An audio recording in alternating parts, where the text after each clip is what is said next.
Je m'appelle Pierre-Philippe Lefebvre, je suis enseignant de sociologie au Cégep de Granby, voilà, depuis bientôt 10 ans. Je suis aussi membre du conseil d'administration d'Arrimage.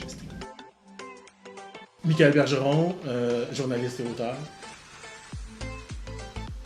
Moi, c'est Jérémy. Je suis enseignant en éducation physique et à la santé, surtout dans le milieu primaire, dans les écoles primaires, ici à Sherbrooke, depuis déjà 6 ans.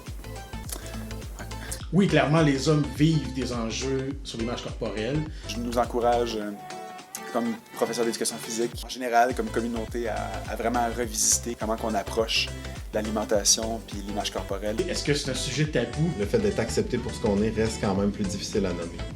Je sais que ça semble paradoxal, mais même si on a plus de modèles, c'est quand même plus difficile d'assumer qu'on vit bien dans notre différence.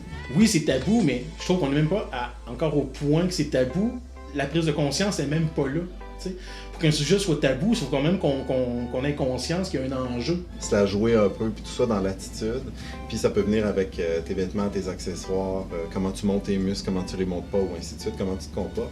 En plus, on ajoute là-dessus cette image que l'homme doit toujours être fort, que l'homme est capable de régler toutes les situations par lui-même. C'est pas avec ça que tu vas dire ouvertement « Ouais, je me sens pas bien dans mon corps ».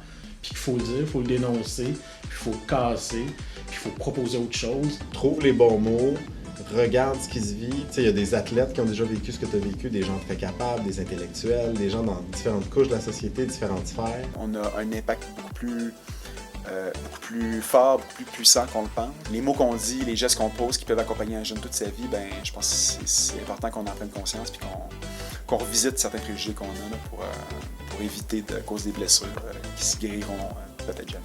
Puis à un moment donné, il y a un moment de partage qui se fait là-dedans sincère, puis je pense que ça peut mener à l'acceptation, puis à la réalisation de ton potentiel. Mais ça passe par l'acceptation, c'est sûr. Fait qu'il y a encore beaucoup de chemin à faire sur l'image corporelle des hommes, je dirais. C'est parfait. As-tu quelque chose à rajouter? Non. Non, j'ai rien à rajouter.